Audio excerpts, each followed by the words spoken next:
हे मेरे नाथ, मैं आपको भूलूं नहीं। हे मेरे प्रभु, मैं आपको भूलूं नहीं। हे मेरे स्वामिन, मैं आपको भूलूं नहीं।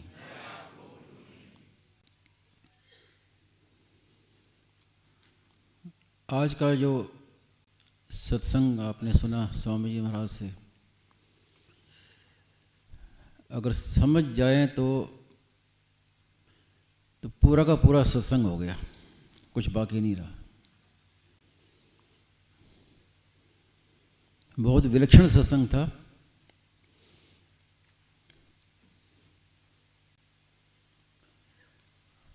और ये सुनने पर ही महाराज जी की एक बात याद आई, कई वर्ष पहले कही थी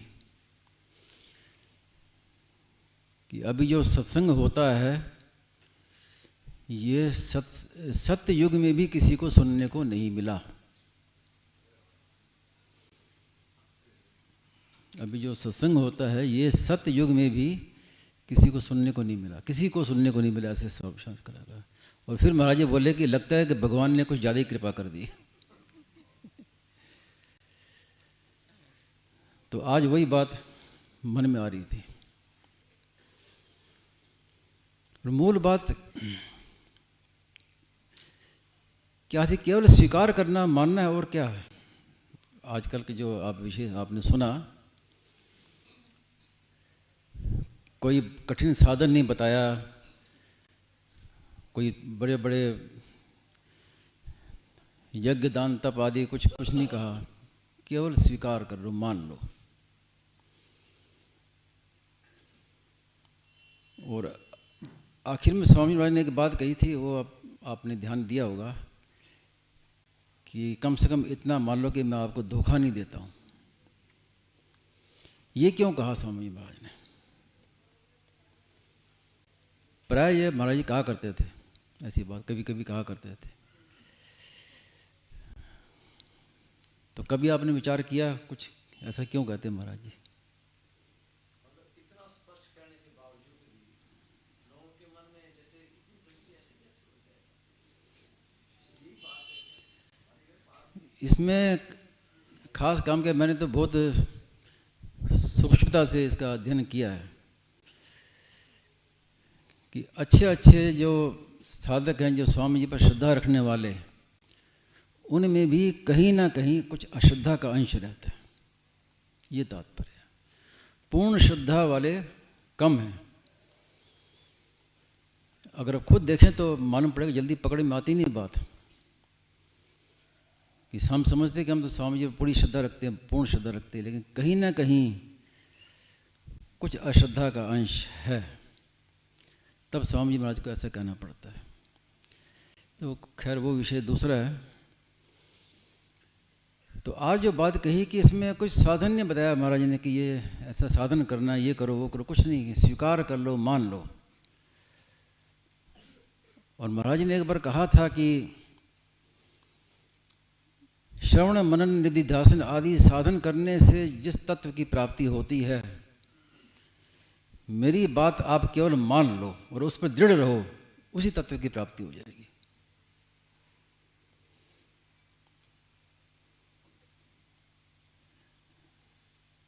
कि जो मैं कहता हूँ उसको आप स्वीकार कर लो, मान लो और उस पर दृढ़ रहो। तो जो बड़े बड़े साधनों से जो प्राप्ति होती है, जैसे बताया कि जो उत्तम अधिकारी, 3 प्रकार के अधिकारी बताए वेदांत में, तो उत्तम अधिकारी को श्रवण मात्र से तत्वबोध हो जाता है, ऐसे बताया। तो वो तत्वबोध महाराज ने कहा केवल मेरी बात मानकर उसमें दृढ़ रहो, इससे हो जाएगा, बस केवल इतना मानो।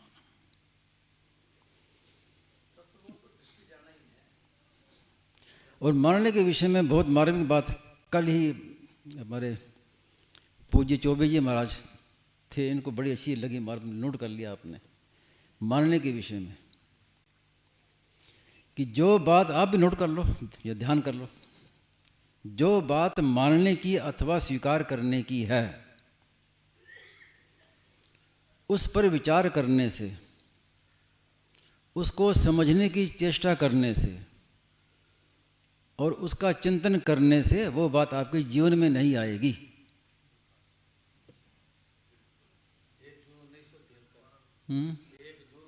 1 जून 1973 की बात है। 9 बजे प्रातः ऋषिकेश गीता भवन में कही थी महाराज ने।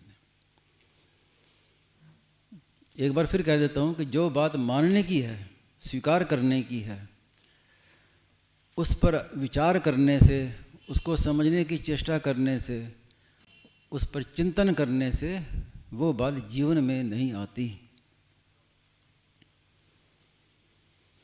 तो केवल स्वीकार करना। और महाराज जी का जो सुगम से सुगम साधन बताए, जो भी सुगमता महाराज जी के सत्संग में है, वो इसी में सुगमता है कि महाराज जी की बात को केवल स्वीकार करना है कि जो बात है ये सच्ची है। उसके लिए कोई साधन नहीं बताया महाराज ने। मान लो, प्राय आपने सुना होगा महाराज जी के सत्संग में, प्रवचन में ये बात है, ये मान लो, मान लो, भगवान अपने हैं, मान लो, मानने की बात है।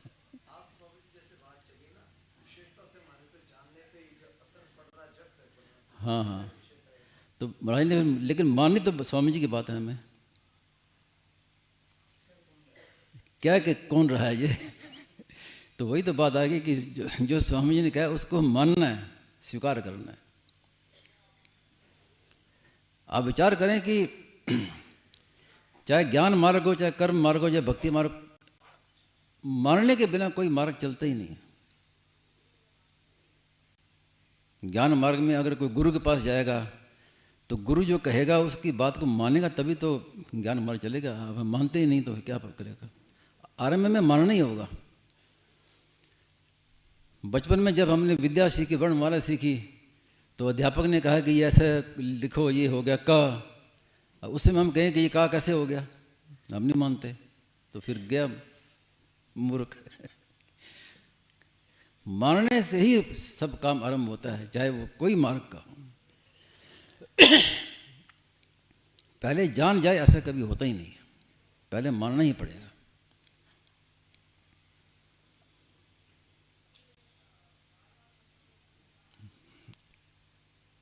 तो जो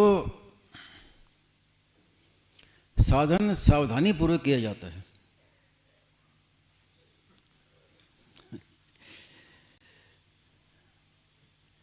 और जो साधन तैयारी के साथ किया जाता है, तो वो साधन तो बढ़िया होता है, लेकिन सिद्धि जल्दी नहीं मिलती।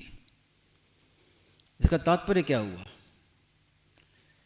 तात्पर्य क्या है कि अगर आपको जल्दी सिद्धि चाहिए, जल्दी परमात्मा की प्राप्ति चाहिए, ये वही समझेंगे जो साधक, जिनको कोई लगन है जल्दी कैसे मिले, ये उनके लिए है। जिनको बैठे आराम से हो जाएगा, हो जाएगा, उनके लिए बात काम की नहीं है।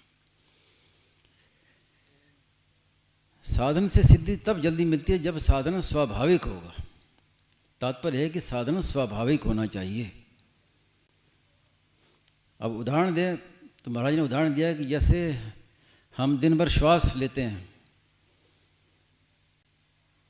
तो श्वास की तरह साधन होना चाहिए। अब श्वास लेने में क्या सावधानी रखते हैं? कोई सावधानी नहीं है कि सावधानी नहीं लेंगे तो श्वास कहीं रुक ना जाए, सावधानी हटी तो दुर्घटना घटी। ऐसा कुछ नहीं है, बिना सावधानी के श्वास चलते। और तैयारी क्या है? कोई तैयारी भी नहीं है कि भाई हम पहले अभी नहाए नहीं है, पहले नहा धो के उसके बाद श्वास लेंगे, या आसन पर बैठ जाएं तब श्वास लेंगे। कोई तैयारी नहीं है। और तीसरी बात मार्मिक, कि मैं साधन करता हूं इसका भी पता नहीं लगना चाहिए। मैं नाम जप करता हूं इसका पता भी हमें ना लगे। मैं ध्यान करता हूं इसका पता भी साधक को ना लगे। हम श्वास लेते हैं उसका पता लगता है हमें, ध्यान चला जाए तो श्वास आ रही है, नहीं तो चल रहे हैं स्वाभाविक। तो इतनी स्वाभाविकता होनी चाहिए।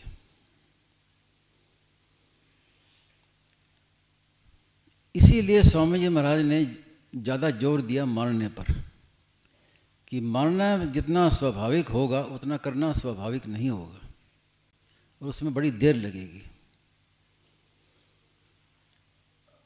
भगवान को अपना मान लो, अपना स्वीकार कर लो। बहुत महाराज ने जोर दिया आखिर तक इस पर। तो उसमें भी यही बात है कि इसी में ही स्वाभाविकता ज़्यादा आएगी और साधना में इतनी स्वाभाविकता जल्दी आएगी नहीं। अब छोटा बालक का उदाहरण ले लीजिए। छोटा बालक माँ को अपना मानता है, तो सावधानीपूर्वक मानता है क्या? उसको कोई सावधानी नहीं रखनी पड़ती। अच्छा, कोई तैयारी करता है कि पहले मैं स्नान कर लूँ उसके बाद फिर माँ को अपना कहूँगा, या पहले आसन पर बैठ जाऊँ तब कहूँगा कि माँ मेरी। कोई तैयारी नहीं। और मैं माँ को अपना मानता हूँ, ये इसका ज्ञान भी नहीं, इस पर भी ध्यान नहीं है। मैं साधन करता हूँ, इसका भी पता ना लगे, इतनी स्वाभाविकता। वैसी स्वाभाविकता है भगवान में अपनापन इसमें होनी चाहिए कि भगवान मेरे हैं। भगवान में अपनापन। बालक का उदाहरण ज़्यादा सटीक बैठता है, जबकि अपनापन हमारा मित्र में भी अपनापन होता है, माता पिता में भी अपनापन होता है, पुत्र आदि में भी अपनापन होता है, लेकिन वो उतना प्रगाढ़ नहीं होता जितना प्रगाढ़ अपनापन बालक में होता है। बालक का जो अपनापन है वो प्रगाढ़ अपनापन। तो ऐसे भगवान में प्रगाढ़ अपनापन हो तो इससे जितनी जल्दी सिद्धि होती है, जितनी जल्दी प्राप्ति होती है, उतनी अन्य किसी साधन से नहीं होती।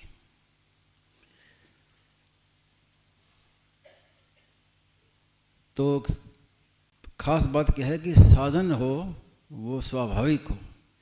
जितना स्वाभाविक होगा उतनी जल्दी सिद्धि होगी। अगर हम साधन में सावधानी रखेंगे, किसी तैयारी के साथ साधन करेंगे, या मैं नाम जप करता हूँ इसका पता हमें रहेगा, तो उसमें क्या है कि मूल में कुछ ना कुछ अभिमान साथ में रहेगा, तो जल्दी सिद्धि नहीं होगी। ये तात्पर्य था उसमें कहने का। अब इसमें कोई प्रश्न, कोई शंका हो तो।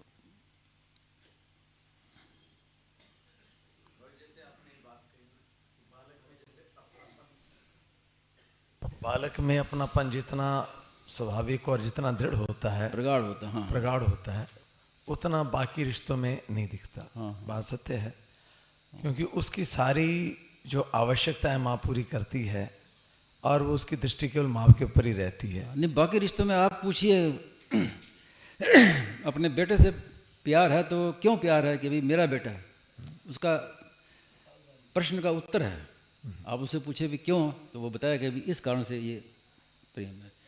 वो छोटे बालक से पूछो कि तेरी माँ क्यों है ये, तो ये प्रश्न तो उसके कान में भी नहीं जाएगा। क्या परंतु इतनी प्रगाढ़ता है, लेकिन उसमें भी अगर माँ की जगह उसका पालन पोषण को दूसरी कर रही हो ना, तो उसकी प्रगाढ़ता उसके प्रति हो जाएगी। हाँ हाँ, तो बालकपन जैसा अपनापन होना चाहिए, ये तात्पर्य है कहने का। उदाहरण दिया है जैसे बालकपन में स्वाभाविक होता है ना, स्वाभाविक, ऐसी स्वाभाविकता साधन में हो। भगवान अपने हैं तो अपने क्यों है ये प्रश्न नहीं पैदा ना हो, कैसे हैं ये भी प्रश्न पैदा ना हो।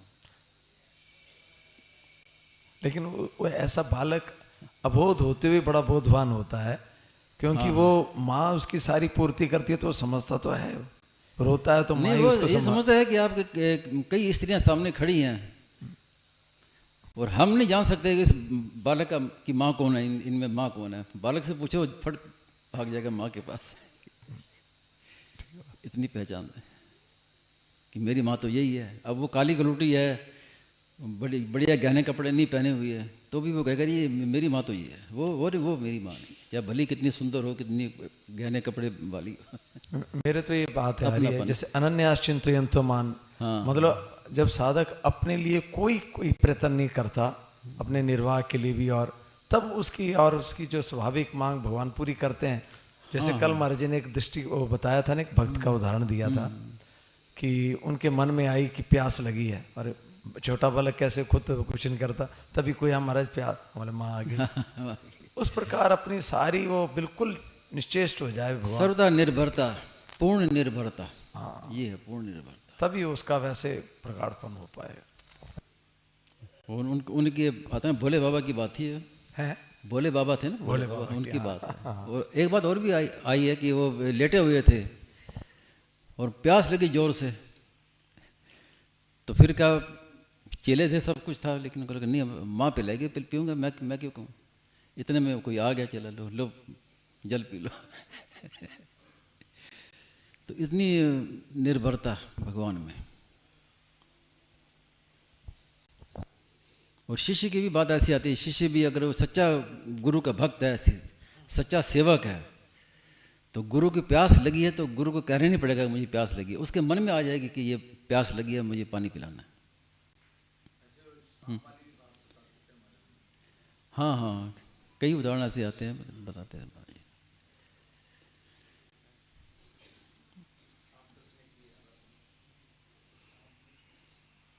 तो आँख खोली, देखा गुरु जी, अपना आँखें बंद कर ली। इतना ही निर्भरता है, कभी अहित नहीं होगा।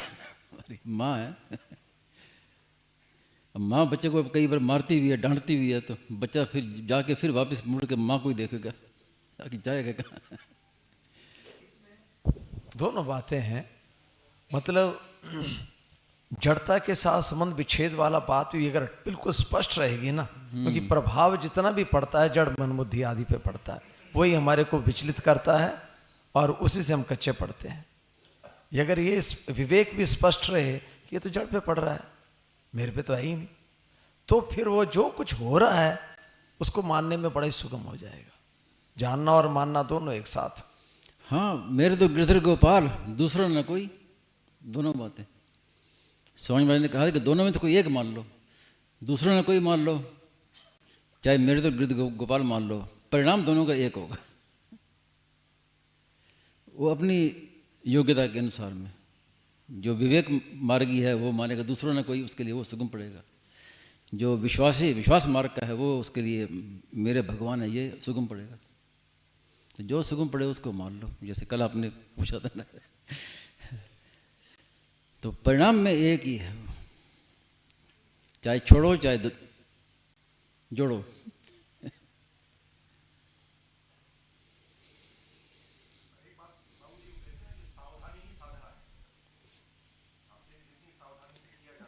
वो आरंभ के लिए, साधन में लगने वाले के लिए है। हाँ, नहीं तो फिर सावधान रहेगा तो फिर साधन कैसे होगा, स्वाभाविक कैसे होगा साधन। महाराज जी तो इसके पे बड़ा जोर किया कि हर वक्त सावधानी ही सावधानी। हाँ, साधना है। तो आरंभ के लिए, तो वही तो मैंने कहा ना कि वो विषय किस अलग है, और ये है जो जल्दी प्राप्ति कैसे हो, जल्दी प्राप्ति कैसे हो। तो महाराज कहने कि साधन तो बढ़िया होगा, सावधान रहोगे तो साधन बढ़िया होगा, लेकिन प्राप्ति सिद्धि देरी से होगी। कि ये उनके लिए है जो स्वामी जी की बातों से परिचित नहीं है। अगर स्वामी जी की बातों को सावधानी से सुने समझे कि जड़ता पे असर पड़ रहा है, तो ऐसी बात तो नहीं होनी चाहिए, क्योंकि वो तो तत्काल वाली दृष्टि जाएगी उसकी, अगर लापरवाही नहीं कर रहा है तो। प्रमादी तो हमारा खास ही है। हाँ, सब तरह के साधक हैं, सबका अपना अपना भाव है, कोई कैसा है, जो कैसा है, अलग अलग भाव है। लेकिन स्वामी जी महाराज का जो खोज थी ना, जो खास बात थी, वो महाराज जी का खाली यही था कि तत्व प्राप्ति हो जाए, यही यहाँ तक सीमित नहीं था, जल्दी से जल्दी प्राप्ति कैसे। इसलिए महाराज ने उस पर ज़्यादा जोर दिया।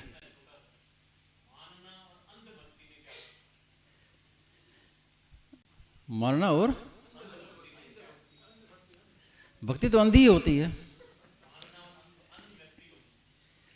मान लो बस, जो संत से सुना है हम लोग, उसको मान लो बस, बिल्कुल बिना कन्फ्यूजन के, निसंदेह होकर मान लो। श्रद्धा तो अंधी होती है, स्वामी जी महाराज कहते हैं श्रद्धा अंधी ही होती है। अगर अंधी नहीं होगी तो फिर विचार होगा। फिर जहाँ विचार होते हैं वहाँ श्रद्धा नहीं होती, जहाँ श्रद्धा होगी वहाँ विचार नहीं होता।